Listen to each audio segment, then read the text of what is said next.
સાબરકાંઠામાંથી સમાચાર મળી આવ્યા છે। હિંમતનગર સ્થિત જિલ્લાની પોસ્ટ ઓફિસમાં કાર્યરત પાસપોર્ટ સેવા કેન્દ્રને ઈમેલ દ્વારા બોમ્બ બ્લાસ્ટની ધમકી મળતા તંત્ર દોડતું થયું હતું।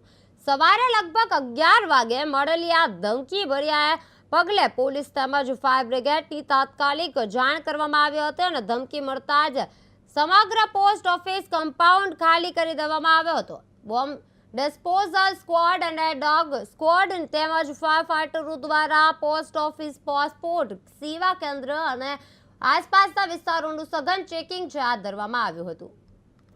ગુજરાતના અલગ અલગ જિલ્લાઓની વડી કચેરીઓમાં લગભગ 11 વાગ્યાની આજુબાજુ પાસપોર્ટ સેવા કેન્દ્ર જે ચાલે છે એમાં બોમ્બ થ્રેટની એક ધમકીભર્યો ઈમેલ આવ્યો હતો, જેના અનુસંધાને તાત્કાલિક ધોરણે અમને સ્ટાફ અને ગ્રાહકોની સુરક્ષા માટે આખું બિલ્ડિંગ ખાલી કરાવી તાત્કાલિક ધોરણે પોલીસ ઓથોરિટી અને ફાયર બ્રિગેડને જાણ કરી હતી, જેમાં પોલીસ ઓથોરિટીએ તાત્કાલિક પગલાં લઈ તાત્કાલિક આવી અને બિલ્ડિંગના તમામ જગ્યાઓનું સઘન ચેકિંગ એસઓજી ટીમ અને બોમ્બ સ્ક્વોડ સાથે કરેલું છે અને તમામ ખૂણે ખૂણાની તપાસ કરી કોઈ સંદિગ્ધ પદાર્થ ના મળી શકે એના લીધે તપાસ કરવામાં આવી હતી। જે તપાસમાં એમાં એ પતાયા પછી એમને કહ્યું કે અહીંયા કોઈ એવું સંદિગ્ધ પદાર્થ મળી આવ્યું નથી।